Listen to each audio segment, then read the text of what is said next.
할렐루야. 오늘은 기드온에 대해서 말씀을 좀 나누려고 합니다. 아마 여러분 오늘 말씀을 들으시면서 여러분이 알고 계셨던 기드온과 좀 많이 다르다는 생각을 하시게 될 겁니다. 자, 우선 사사기 8장 22절로 27절을 우리 한번 같이 읽겠습니다. 사사기 8장 22절로 27절, 이제 저와 여러분이 한 절씩 교독합니다. 제가부터 읽습니다. 그때에는 이제 기드온이 모든 미디안 적군을 다 물리치고 이스라엘 내에 반대하는 사람을 다 물리치고 난 다음에요, 그때에 이스라엘 사람들이 기드온에게 이르되, 당신이 우리를 미디안의 손에서 구원하셨으니 당신과 당신의 아들과 당신의 손자가 우리를 다스리소서 하는지라. 기드온이 그들에게 이르되, 내가 너희를 다스리지 아니하겠고 나의 아들도 너희를 다스리지 아니할 것이요 여호와께서 너희를 다스리시리라 하니라. 이 얼마나 멋진 말입니까? 그 다음 절 읽습니다. 기드온이 또 그들에게 이르되, 내가 너희에게 요청할 일이 있으니 너희는 각기 탈취한 귀고리를 내게 줄지니라 하였으니, 이는 그들이 이스마엘 사람들이므로 금 귀고리가 있었음이라.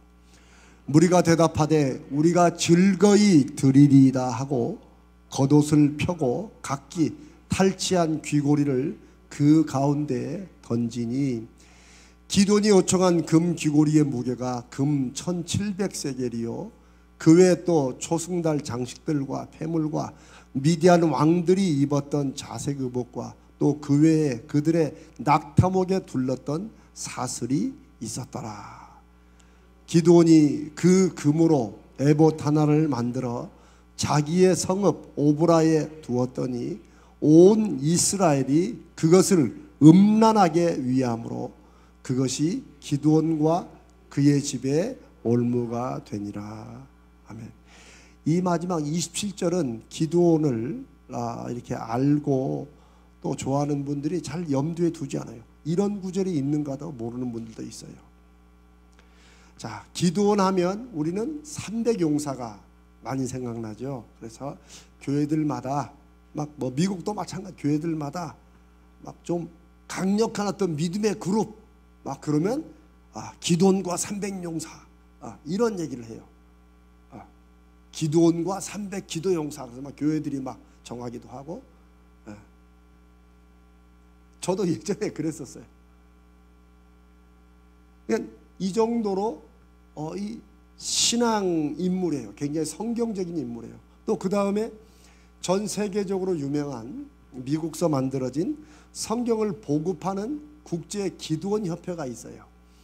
여러분들은 그거를 좀 접하셨는지 모르지만, 군대 가면 조그만 쪽복음 신약 성경을 주로 나눠두는데 그 앞에 이렇게 횃불, 혹시 보셨어요?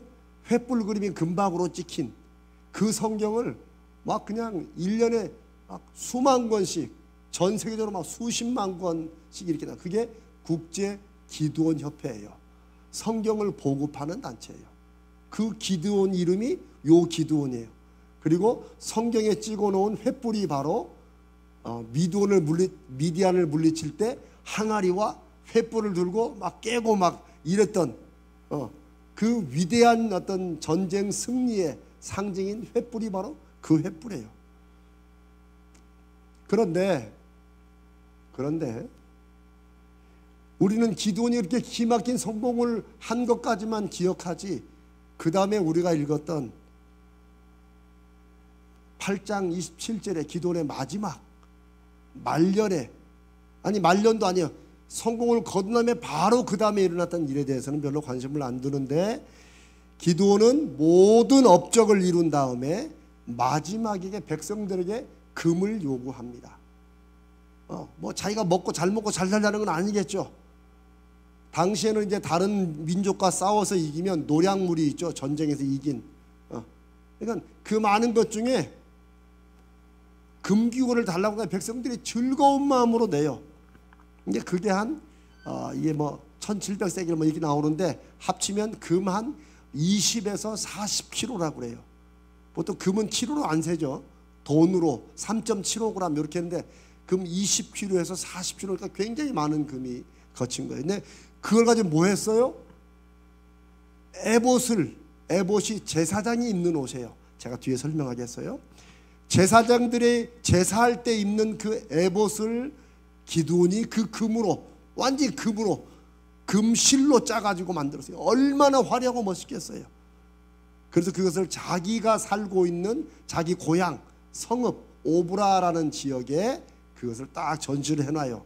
그랬는데 성경은 그 에봇이 온 이스라엘이 그것을 음란하게 위함으로, 여기서 음란하게는 그걸 가지고 뭐 성적인 뭘 했다기보다는 주로 이방 신을 섬길 때, 바알과 아시라를 섬길 때 그 일을 영적으로 하나님 볼 때 간음했다, 그런 면에서 음란하게 위한다는 그 말이에요. 그러니까 그 금 에봇으로 말미암아 이스라엘 백성이 어디로 빠졌어요? 바알과 아세라 신의 이방 신으로 다시 빠진 거예요. 그리고 그것이 기드온과 그의 집이 올무가 되니라. 그 다음에 28절에 이제 기드온이 마지막 죽는 장면이 나와요. 이 부분이 어느 교회에서나 기드온에 대해서 막 주로 많이 설교하는 게, 저도 많이 설교했지만 저도 이 본문의 설교는 처음이에요. 여러분과 나누는 게. 막 300용사하고 막 그다음에 양털로 시험하는 거, 그런 얘기 하고 하는데, 우리가 익히 들어 알고 있는 위대한 인물 기드온과 성경이 마지막으로 그의 삶을 평가한 기드온이 너무 달라요. 어디서 무엇이 다른가를 한번 봅시다. 기드온은 굉장히 겁이 많고 두려운 사람이었어요. 생각보다 성경을 잘 읽어보면 그래요. 기드온이 표적을 구한 것도 한편으로는 믿음이지만 하나님이 그의 두려움 때문에 뭔가 분명히 보여주셔야지만 갑니다 하는 것 때문에 표적을 자꾸 주신 거예요. 제가 여러분에게 하나님께 표적을 구하라고 하는 것은, 우리가 삶에 그냥 교회 1년 다녔나 수십 년 다녔으니까 이러면서 다니면 뜨뜻미지근하게, 엘리야가 백성들이 말한 대로 하나님과 바알 사이에서 왔다 갔다 양다리 두고 하지 말고 하나님의 분명한 표적을 구하라, 그런 뜻이에요. 기드온도 표적을 구하고 우리도 그런 표적을 구하는 게 나쁘진 않아요. 그런데 이제 기드온을 중심으로 살펴보면 기드온에게는 굉장히 큰 두려움이, 염려와 걱정이 그에게 있었다는 것을 보게 됩니다. 사사기 6장 4절 6절에 보면은 기드온에 관한 얘기를 시작하면서 미디안이라는 이제 이스마엘 족속의 로 이루어진 나라예요. 그런데 이들이 얼마나 숫자가 많았는지 메뚜기 떼 같았다. 그런데 이 메뚜기 떼는 지금도 아프리카나 아시아에 한번 휩쓸면은 녹색이 남아있지 않다고 그러죠. 근데 이 미디안 군대와 사람들이 얼마나 많았는지, 이들이 한번 휩쓸고 가면은 그들의 짐승과 장막을 가지고 올라와 메뚜기 떼같이 많이 들어오니 그 사람과 낙타가 무수함이라 이들이 그 땅에 들어와 멸하라니. 그 다음에 그 6절에 그 앞에 4절 토지 소산을 멸하여, 땅에서 나는 것은 완전히 멸하는 거예요.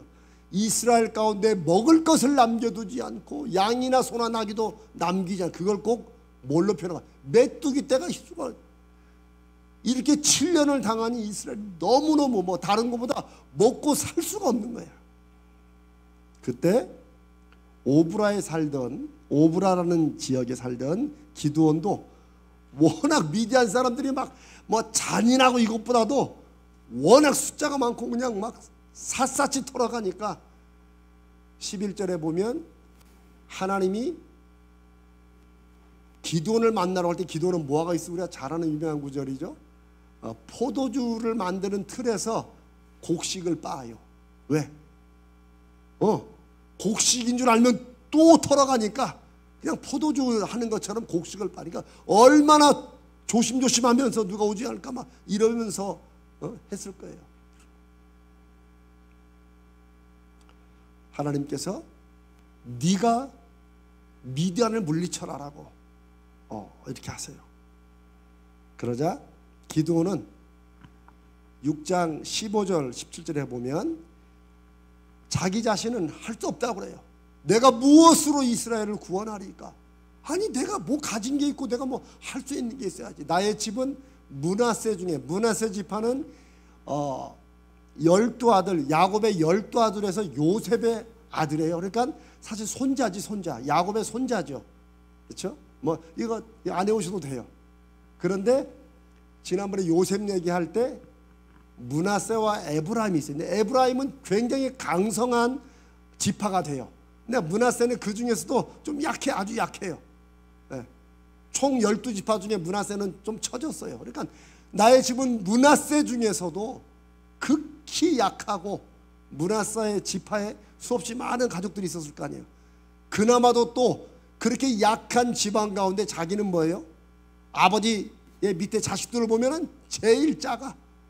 나는 도저히 안 된다는 거죠. 솔직한 말이기도 하겠지만 자신감이 원래 없어요.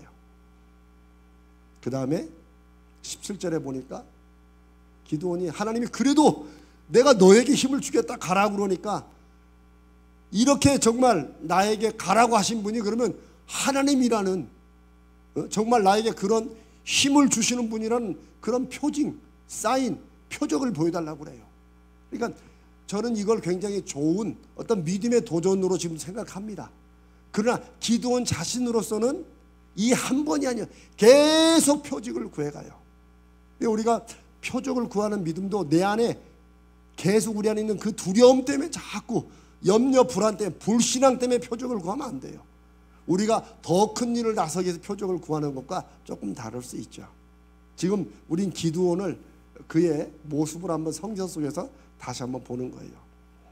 그 다음에 이제 기드온이 하나님의 막 그 염소, 바친 염소를 불을 태우시는 마치 엘리야의 그 갈멜산에서 하나님이 물을 부은 제단에 막 불을 내린 것처럼 그런 증거를 보여주십니다. 그리고 하나님의 첫 명령으로 이제 기드온이 했던 일이 뭐예요? 오브라 지역에 자기 아버지가 또 바알신을 섬기는 또 1등이야 또 그 집안이. 그때는 뭐 이스라엘도 바알 섬기면서 완전히 신앙이 무너진 때였어요. 그러니 미디안이 뭐 정신적으로, 신앙적으로, 도덕적으로 무너진 이스라엘 치는 건 너무 쉬웠겠죠. 자기 아버지 집에 있는 바알의 제단과 아세라상 허무는 일을 하나님께서 먼저 처음 명령하십니다. 기드온에게. 근데 기드온이 27절에 보니까 기드온이 어떻게 해요? 그것을 하기는 해. 근데 어떻게 해요? 아버지의 가문과 그 성읍 사람들을 어떻게 한다고? 두려워서 이 일을 감히 낮에 행하지 못하고 밤에 행하니라. 인간적으로 그럴 수도 있죠. 그러나 하나님께서 표적도 보여주면 좀 담대하게 막 나가야 되는데 알겠습니다 하지만 여전히 표적은 받지만 여전히 쫄아가지고 밤에 살짝 가서 바알 제단을 허물고 아세상을 찍어요.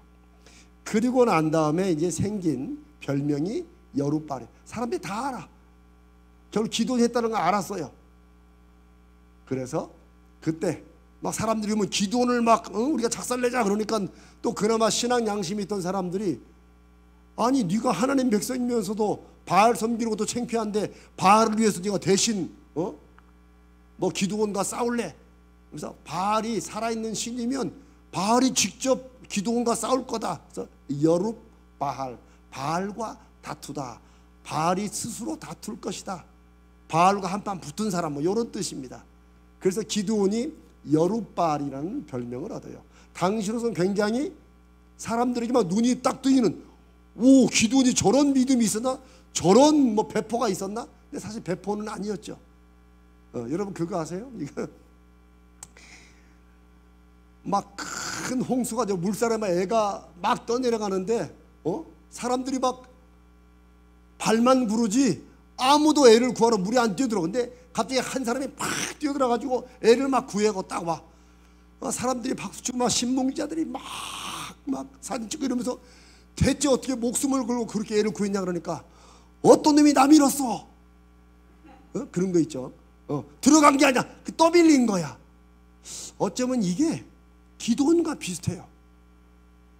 뭔가 막 의분에 차가지고 하나님께 막 주시라고 하는 게 아니고 몰래 타작마당에서 이렇게 하다가 하나님이 하필 자기를 불러가지고 안 할 수는 없고 막 표적 부하고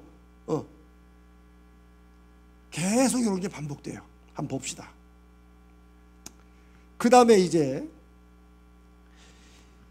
이렇게 했는데 여룻바알이라는 별명, 그러니까 우리말로 하면 바알과 맞짱 뜨는 사람, 뭐 이 정도니까 얼마나 근사한 이름이 붙었겠어요. 그렇죠?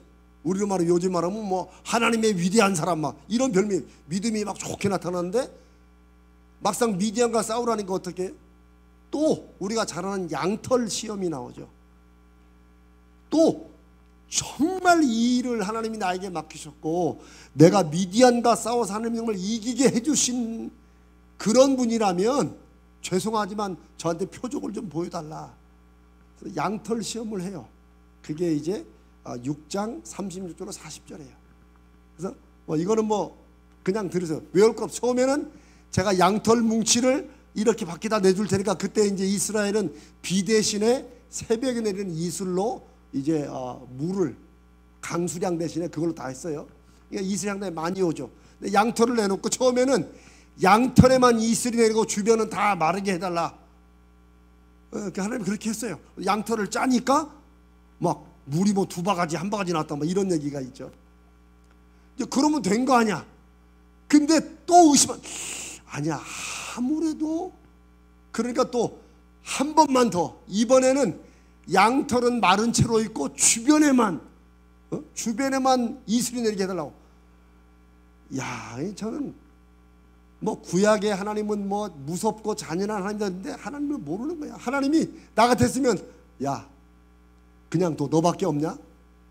이랬을 건데 하나님이 그 장난 같은 그 요청에도 또 이번에는 양털만 마르고 주변에 이렇게 하세요. 그리고 이제 이스라엘 백성들에게 우리 한번 미디안을 치자라고 이렇게 사람들을 부릅니다. 그런데 우리가 또 잘 아는 말씀이 있죠. 이 기드온의 소집을 듣고 미디안한테 얼마나 시달렸으면 막 미디안을 물리치자 이거보다는 그 당시 분위기 사람들은 그래 굶어 죽으나 싸우다 죽으나 요런 게 있었던 것 같아요. 왜냐하면 그 다음에 흐름을 보면 알아요. 그래 굶어 죽을 바에 차라리 싸우다 하나 죽자 이러면서 모인 사람이 32,000명이에요. 그런데 하나님은 뭐라고 그러세요? 군사가 너무 많다는 거야. 그래가지고 먼저 겁먹은 사람 돌아가라 그러니까 처음에는 안 돌아가지 눈치를 보겠지. 근데 참 사람들이 눈치 보다가 많은 숫자가 모이는 쪽으로 가요. 얘나 지금이나 똑같아. 32,000명 중에 몇 명 간 줄 알아요? 22,000명이 갔어. 3분의 2가 뚝 떨어졌어요. 그리고 또 하나님이 그래도 많다는 거야. 그래도 어떻게 해요? 또 개울가에서 물을 먹으라고 또. 그런데 뭐 여러 사람들이 뭐 물을 이렇게 들고 먹는 사람은 아니에요. 그렇게 할 근거가 없어요. 특히 이제 또 뭐 이게 군목 출신이나 뭐 이런 분들은 물을 떠먹으면서 적의 주변을 이렇게 이런 사람이 싸울 준비가 돼 있다. 그런데 하나님의 목적은 뭐예요? 숫자를 줄이는 거예요. 어떻게 줄여? 왕창 줄이는 거예요. 그러니까 하나님께서 쟤 이렇게 할 수 없으니까 사람들이 물 먹는 모습이 다양할 거 아니에요. 그러니까 그 중에 제일 적은 무리가 어떻게 먹은 거야? 물을 떠가지고 손으로 이렇게 먹은 사람, 조기 손으로 떠먹은 조기. 이 제일 작은 그룹 몇 명이에요? 300명쯤 돼요. 이게 성경이 말씀하시는 하나님의 뜻을 잘 읽는 것이지. 뭐 여기다 놓고 너무 막 해가지고 나머지 고개를 쳐박고 먹는 사람은 애따 모르겠다. 나는 물부터 먹자 이런 사람이니까 안 되고. 제가 지금 말씀드리는 게 왜 중요하냐면 이런 식으로 성경을 잘못 해석해 가지고 기드온과 300용사 300 워리어, 이 원래 워리어라는 단어는 막 장수 같은 거예요. 골리앗 같은. 근데 이렇게 이해할 때부터 성경을 잘못 읽어가는 거예요. 왜냐하면 하나님께서 결국 300명만 남게 하시려는 그 뜻이 뭐냐면은 7장 2절을 한번 봅니다. 7장 2절 우리 같이 한번 읽습니다. 시작. 여호와께서 기드온에게 이르시되 너를 따르는 백성이 너무 많은즉 내가 그들의 손에 미디안 사람을 넘겨주지 아니하리니 이는 이스라엘이 나를 거슬러 스스로 자랑하기를 내 손이 나를 구원하였다 할까 함이니라. 이게 굉장히 중요해요. 이게 그 당시 미디안 사람들 밑에 지배 아래 살면서 살았던 이스라엘 사람들, 바알과 아세라 신도 섬기고 하나님 섬기면서 이러면서 터득한 생존 비결이 뭐냐면 누구한테 막 의지하고 눌려 살지만 마음에 뭐는 남아있어요. 자존심은 남았어. 어떻게 하는 간에 자기들이 뭔가 했다는 걸 보여주고 싶은 애를 태우는, 오늘날 시대도 비슷해요. 왜 사람들이 이렇게 뭐 차가다 끼어들면 막 그것 때문에 열받아가지고 나서 막 야구바따로 치고 그러겠어요. 네가 끼어드는 내 앞으로 끼어들어 그 나를 무시했다는 거지. 주로 자존감이 낮을 때 그런 거에 막 폭발을 하죠. 이 시대도 그러면서 비슷해요. 그런데 그런 분위기 사람들에게 300용사를 뽑았다 그러면 여러분 미디안 군사는 수십만이에요. 예를 들어 300명으로 이길 수 있어요, 없어요? 죄송하지만 워리어가 아니라 워리어 할아버지가 와도 안 돼. 그러니까 하나님은 안 되는 숫자를 남기신 거예요. 그거예요, 그거. 조금이라도 빌미를 주면 그래도 우리가 숫자는 적었지만 우리 일당 천이잖아, 요런 말을 분명히 할 거라는 거지. 그 당시 분위기가, 그 당시 이 사람들이 갖고 있는 사고방식이 그랬다는 거죠. 그러니까 하나님은 낮춰가지고 300명으로 한 거예요. 300명의 숫자가 의미가 절대 없어요. 제일 적은 숫자예요. 그런데 결론부터 말하면 결국 기드온이 이 함정에 빠져요. 어떤 함정이에요? 나도 꽤 했지 그래도. 이거 내 손이 나를 구원하였다. 물론 하나님도 함께 하셨지. 그러나 나도 그대가 기도한다고 얼마나 한 줄 알아? 나 이 사람아 새벽 기도 20년 동안 한 번도 안 빠졌어. 나 금식 기도를 얼마나 했는데. 이게 뭐예요? 내 손이 나를 구원했다는 거예요. 이 시대에 우리 한국교회에 부흥기를 거쳐, 부흥이라는, 제가 이번 이제 특세 하나님의 부흥에 대해서 말씀을 나눕니다. 여호와 삼마가 하나님이 일으키시는 부흥이에요. 한국교회도 그럴 때가 있었죠. 그러나 그 후로 지나면서 다들 이제 내 손이 나를 구원했대요. 그래서 어느 교회 하면 어느 목사님, 우리 그러잖아요. 그렇죠? 어느 교회 하면 그 목사님이 그 교회. 이게 우리가 그냥 하도 그렇게 하니까 자연스럽게 생각하지만 이게 뭐예요? 그 교회는 그 목사님이 그렇게 열심히 세운 거야 라는 말들이 우리 안에 당연하게 배어 있어요. 하나님이 그걸 우리에게 말씀하시고 내 손이 나를 구원하였다. 내 교회를 내가 세웠다.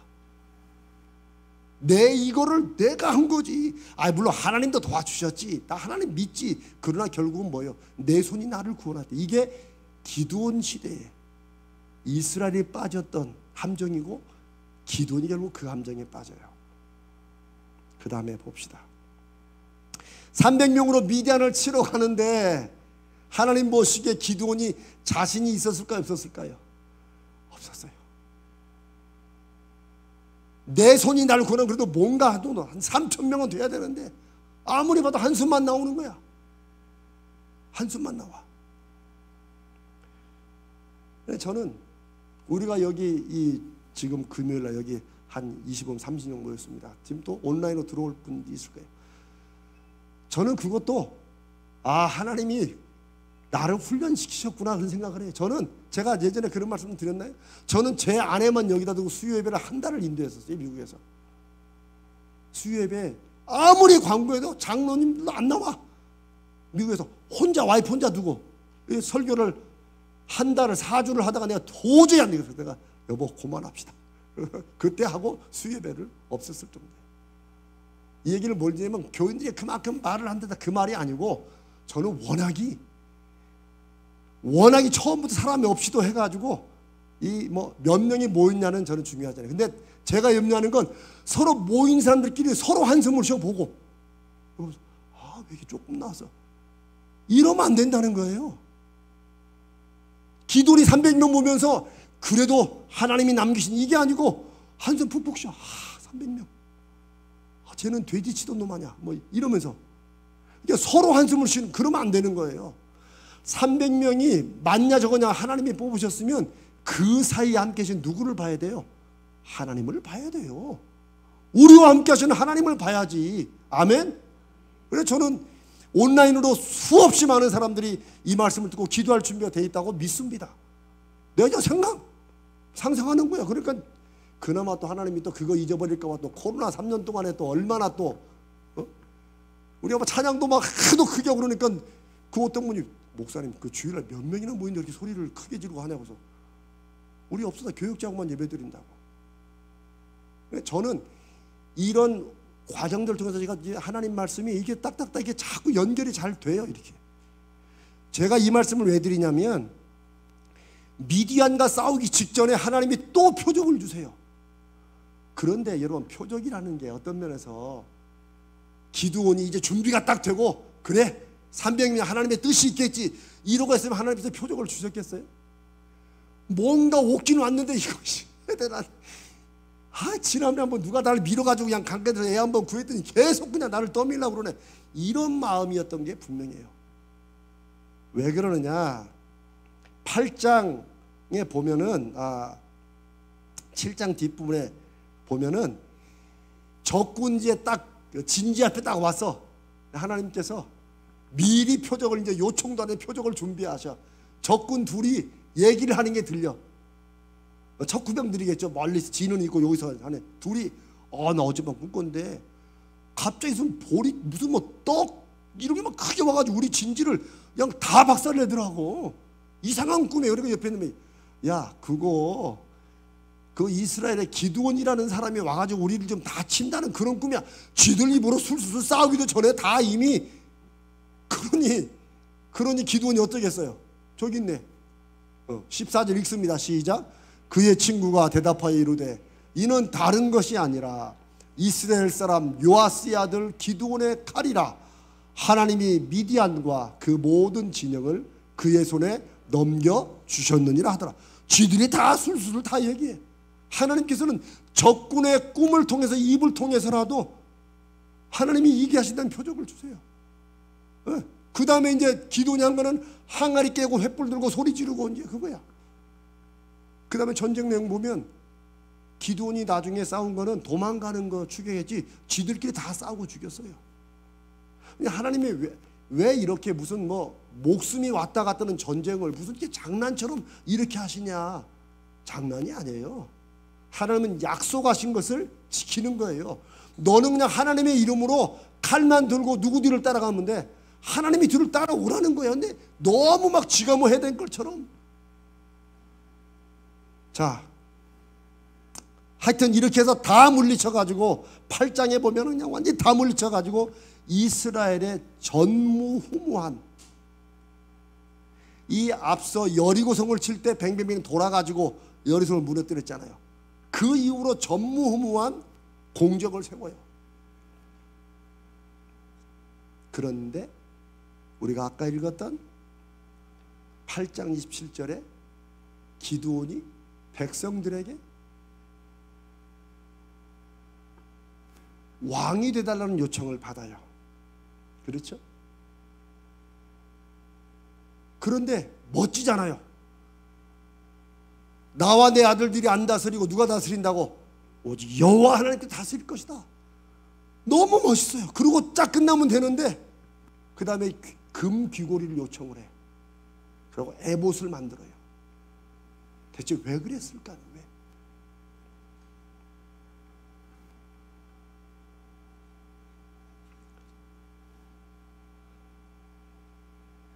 금으로 에봇을 만들어서 자기가 살고 있는 성읍 오브라에 바알의 제단이 있던 자기 아버지 집 거기에 금 에봇을 둡니다.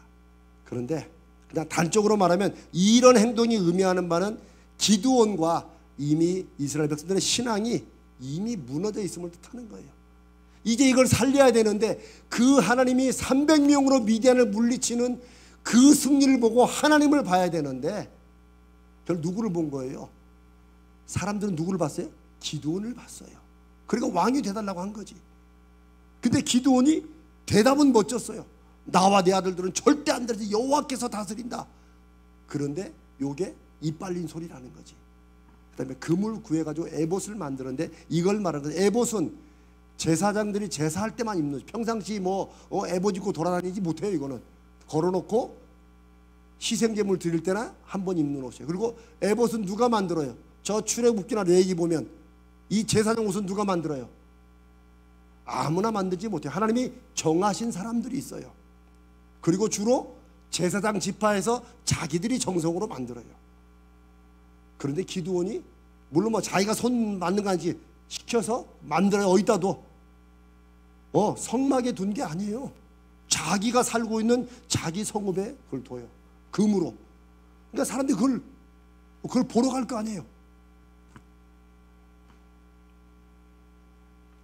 이 사건은 우리가 한번 사무엘상 13장 13절 14절 한번 읽어봅시다. 한번 읽습니다. 시작. 사무엘이 사울에게 이르되 왕이 망령되이 행하였도다. 왕이 왕의 하나님 여호와께서 왕에게 내리신 명령을 지키지 아니하였도다. 그리하였더라면 여호와께서 이스라엘 위에 왕의 나라를 영원히 세우셨을 것이거늘 지금은 왕의 나라가 길지 못할 것이다. 여호와께서 왕에게 명령하신 바를 왕이 지키지 아니하였으므로 여호와께서 그의 마음에 맞는 사람을 구하여 여호와께서 그를 그의 백성의 지도자로 삼으셨느니라 하고, 이게 무슨 사건이냐면 전쟁을 하러 나가게 돼 있는데 사무엘이 와서 하나님 앞에 제사를 드리고 우리만 예배를 드리고 가는데 사무엘이 오는 시간이 좀 늦어졌어요. 그러니까 사울이 기다리다가 무엇에 자극받냐면 백성들이 자꾸 떠나. 한편으로 걱정되고 사무엘이 안 오는 거 아니야? 이러면서 백성들이 떠나는 걸 보니까 너무 급하니까 자 내가 하지 뭐. 그래서 자기가 제사를 지내요. 그 다음에 사무엘이 와요. 이거는 예배를 목사님만 한다 그런 뜻이 아니에요. 하나님께서 뭔가 명령하시면 그걸 왜 지켜야 돼요? 하나님이 명령하신 거니까. 그럴 때 그 명령하신 분에 대한 내 사랑과 존경이 들어가는 거예요. 다윗은 그런 면에서 사고도 엄청 쳤지만 사울을 죽일 수 있는 기막힌 기회가 2번씩이나 있었음에도 불구하고 뭐라고 말해요? 여호와께서 기름 부으신 자를 내가 죽일 수 있다. 이 차이, 이거 하나 차이야. 사울은 급하면 하나님 말씀했지만 다 또 이 상황이 이런 거 아니야 이러면서 무시하는데 사무엘을 무시하는 게 아니라 하나님을 무시하는 거예요.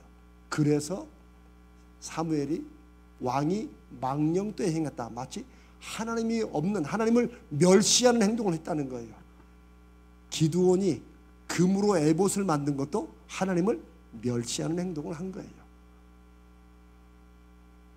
금 에봇을 만들어 제사장들에게 이거 하나님 앞에 드리는 거라고 이렇게 해도 싫어할 판인데 그게 아니고 자기에게 뒀어요. 기드온이 왜 금 에봇을 만들었을까요?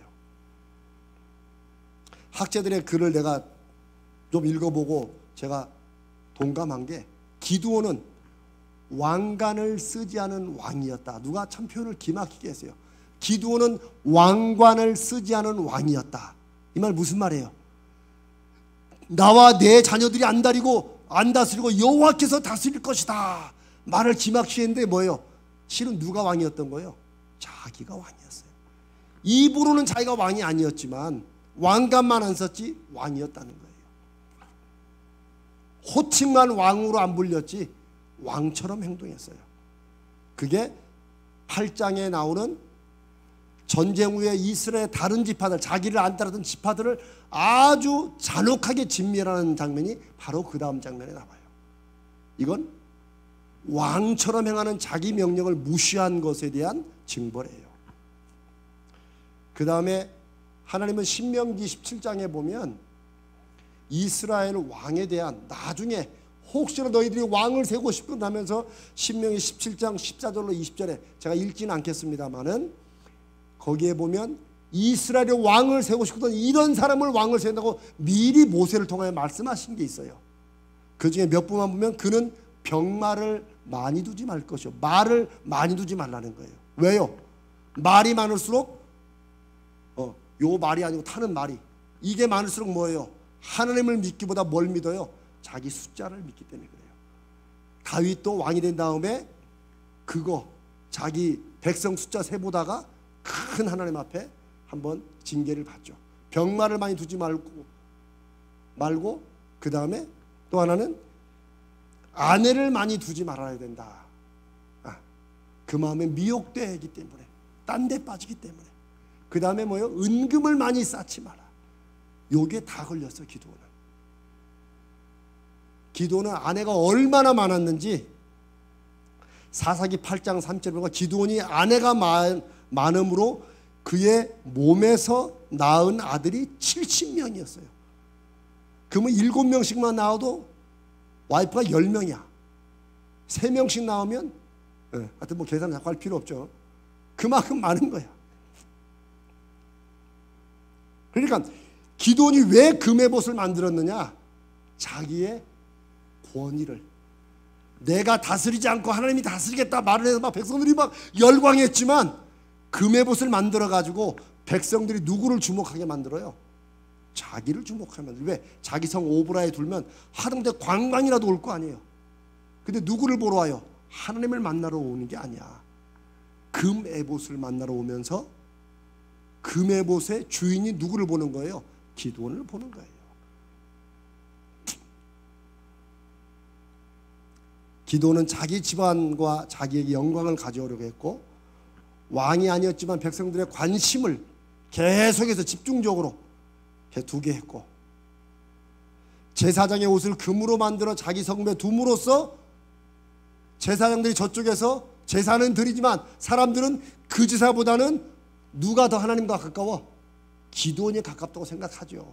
금으로 에봇은 금으로 만드는 게 아니에요. 하나님이 정하신 실이 있어요. 그렇죠? 여기 넣는 무늬도 다 색깔을 하나님이 다 정해놨어요. 왜 그래? 함부로 사람들이 바꾸지 말라는 거야. 하나님이 하라는 대로 해야 될 일들이 있는 거야. 어떨 때는 우리에게 맡겨두신 것도 있지만, 그런데 기도는 걸 임으로, 금으로 만들면 사람들이, 여러분, 이스라엘 규정에, 하나님이 하신 규정에 따라 만든 에봇을 더 귀한 거로 생각했어요? 금으로 만든 에봇을 더 귀하게 생각하겠어요? 믿음이 바로 섰을 때는 누군가 왜 에봇을 금으로 만드느냐라고 했겠지. 그러나 믿음도 무너지고 세상적인 것이 꽉 찼을 때는 뭐예요? 에봇이, 역시 에봇은 금이 최고야. 뭐 이래 되겠지요. 그거를 잘 알고 있는 기드온이 자기도 금에봇에 빠졌고 이스라엘 백성도 금에봇에 빠지게 만든 거예요. 그리고 자기가 왕인 것을, 왕관을 쓰지 않은 왕, 그 왕인 것을 사람들에게 알도록 한 거예요. 그래서 이스라엘은 기드온이 거주했던 오브라에 하나님을 찾거나 하나님께 영광을 돌리기 위해서 오는 것이 아니라 금 에봇을 경배하기 위해서 왔고, 이렇게 해서 자연스럽게 처음에 여룹바알, 바알과 다투는 사람으로, 싸우는 사람으로 섰던 기드온이 다시 이스라엘과 자기 집안이 온통 바알에게로 돌아가도록 만들었다는 거예요. 그리고 그 결과 자신과 자기 집안 온 이스라엘을 타락의 올무로, 다시 올무로 빠지게 만들어요. 사사기 9장은 기드온이 죽고 난 다음에 아비멜렉이라는 기드온이 첩을 통해서 난 아들의 얘기가 9장에 이어져요. 근데 아비멜렉이란 이름의 뜻이 뭔 줄 아세요? 이스라엘의 성경의 이름은 다 뜻이 있어요. 므낫세가 그랬고, 므낫세가 아버지와 나의 온 집의 일을 잊게 하셨다라고 요셉이 그 아픔 중에 지은 거예요. 에브라임은 내가 고생한 땅에서 하나님이 나를 그래도 번성하게 하셨다는 뜻이에요. 아비멜렉은 뭔지 아세요? 첩이 아들을 낳아가지고 기도에서 아들 낳아서 이름을 뭐라고 해서 아비멜렉 뭐예요? 나의 아버지는 왕이시다. 그러니까 성경에만 기도니 말로 나와 내 자녀들은 너희들을 안다를 쓰고 여호와가 다스릴 것다 했지만 사람들은 다 알았어. 그리고 자기 자식들도 아버지가 왕인 줄 아는 거예요. 그러니까 첩의 아들도 첩이 벌써 이름을 딱 네가 비록 첩의 손이 났지만 너는 네 아버지는 왕이다. 그래서 아비멜렉 son of king 이렇게 진 거예요. 왕자 이름을 진 거죠. 그렇게. 그리고 사사기 9장에 보면 이 첩의 아들로 난 아비멜렉이 70명의 소위 적자에 대한 분노와 이 무시당한 것 때문에 70명을 다 죽이고 지가 세겜 사람들 모아서 왕처럼 굴다가 결국 스스로 망해 죽어요. 이렇게 해서 기드온의 온 지방과 자손이 다 멸절해요. 여러분 기드온이 이렇게까지 나오는 줄은 혹 몰랐죠? 이게 기드온이에요. 저는 기드온을 욕하기 위해서 그러는 게 아니에요. 이런 모습을 통해 하나님이 이 시대에 우리에게 주시는 말씀이 있을 거라는 거예요. 우리 한국교회 함께 교회를 세우고 섬기기 위해 애쓰는 우리에게 우리가 제자로서 다시 한번 예수님의 제자로 증인되어 살자고 하는 이런 우리에게 하나님이 말씀하시는 게 저는 미리 있으시다고 믿는 것입니다.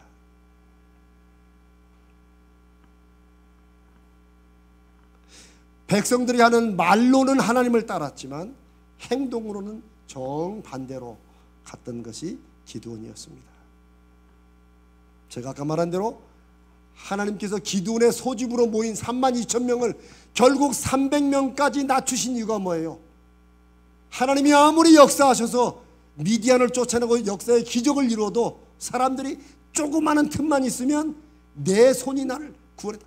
그래도 나도 우리도 뭔가 했지라고 함으로써 하나님을 잊어버리는 것. 이게 너무나도 당연시되는 하나님이 자존심, 자부심이 되지 못하고 눌린 그 자부심에 자기가 무엇이라도 해야만 되는 것 같은 그런 시대. 저는 참 요즘 시대하고도 많이 비슷하고 생각하고 저도 그 올무에 빠지지 않으려고 애를 쓰고 교회를 하나님의 이름으로 세워가는 우리들도 그걸 늘 기억해야 됩니다. 하나님의 것은 하나님에게 돌리는. 그러니까 우리가 표적을 구하는 이유가 바로 그 기적을 구하는 게 아니라 표적을 구할 때는 하나님이 하신 것을 알아야 돼요. 그러면서 기드온은 표적은 구했지만 그 속에 일하시는 하나님에 대한 믿음은 없었던 것 같아요. 자꾸 실은 기적으로 가다가 결국 하나님을 잊고 사람들이 기드온 자기에 주목하니까 자기도 자기에게 빠지게 되는 그런 모습을 보게 됩니다. 차라리 저는 이제 결론으로 이런 생각도 해봅니다.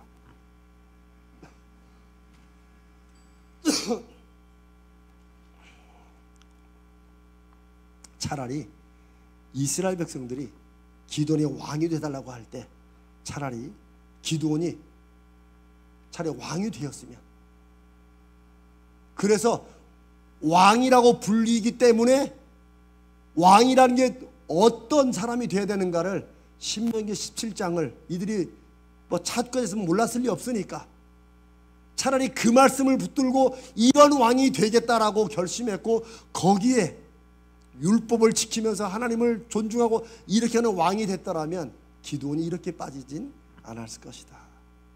그러나 혼탁한 시대, 믿음이 겉으로는 살아있지만 속으로는 썩어가는 시대는 반드시 가리고 위선적인 신앙을 하게 되고 그게 실은 더 위험하다는 거예요.